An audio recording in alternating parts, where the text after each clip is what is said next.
สาเหตุที่เจ้าหน้าที่ทำร้ายยางรถไถ100 กว่าเซนในบริคำไซปกส.แขวงบริคำไซ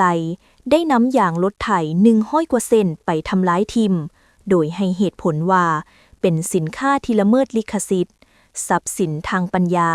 ประเภทยางรถไถนาของบริษัทจ่อไทยสยามอุตสาหกรรมจำกัดตามข่าวท้องถิ่นรายงานว่า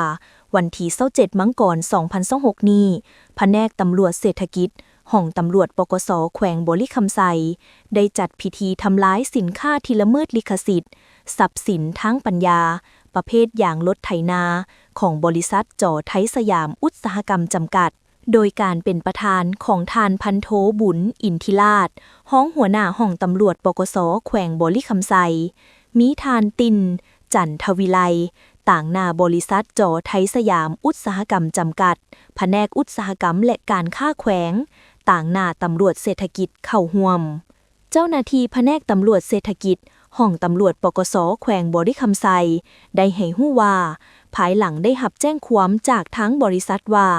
ได้มีกลุ่มคนแอบอ้างปลอมลิขสิทธิ์โดยการนำเอาโลโก้กาปืนใหญ่คู่คือกับของบริษัทจ่อไทยสยามอุตสาหกรรมจำกัดไปติดใส่สินค้าประเภทยางตินรถไถนาที่คล้ายคือกันกับสินค้าของบริษัทดังกล่าว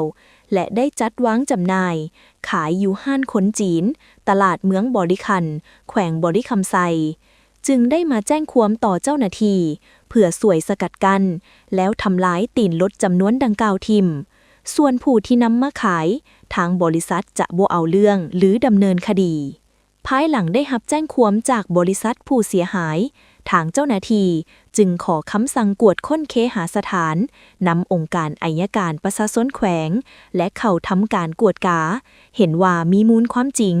พบเห็นตีนรถไถนาที่ละเมิดลิขสิทธิ์จำนวน153 เซนอยู่ห้านของเท่าลีเด่งกุยอายุ50 ปีอาชีพค้าขายเสื้อซาดสัญชาติจีนผักเสาอยู่บ้านศรีสวัสดิ์เมืองบอดิคันแขวงบอดิคำไซ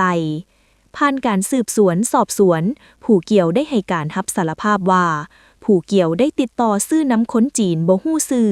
โดยการติดต่อซื้อขายผ่านทาง Facebook โดยการขนส่งผ่านทางบริษัทขนส่งโดยการสำระเงินผ่านทางธนาคารการค้าต่างประเทศลาวบัญชีเป็นของคนจีนออกสื่อนางหลิวเซียนส่วนเจ้าของบัญชีก็ให้ข้อมูลว่าอย่างรถดังกล่าวเป็นของคนจีนเอามาส่งคือกันบ่ฮู้ชื่อบ้านเมืองแขวงของผู้เกี่ยวผ่านการกวดกาอย่างตีนรถไถนาจำนวนดังกล่าวอย่างละเอียดเห็นว่าเป็นสัญลักษณ์กาดับโบคันนอนและบ่มีฐานข้อมูลจดทะเบียนเครื่องหมายการค้าทรัพย์สินทั้งปัญญาที่ถูกต้องตามระเบียบกฎหมายส่วนผู้ขายเจ้าหน้าที่ได้กักตัวมาทำการสืบสวนสอบสวนเห็นว่าผู้เกี่ยวเป็นเพียงส่วนหนึ่งเท่านั้นบ่แม่นหัวปู้โตการและเป็นการทำผิดขั้งทำอิฐเจ้าหน้าที่จึงศึกษาอบรมและให้เขียนใบปฏิญาณตนขั้นกองบัญชาการปกส.แขวงหากมีการละเมิดหรือกระทำผิดอีกจะนำตัวมาดำเนินคดีตามระเบียบกฎหมายส่วนอย่างตีนรถไถนาจำนวน153 เซนแมนเจ้าหน้าที่ได้ยึดไว้ตามระเบียบกฎหมาย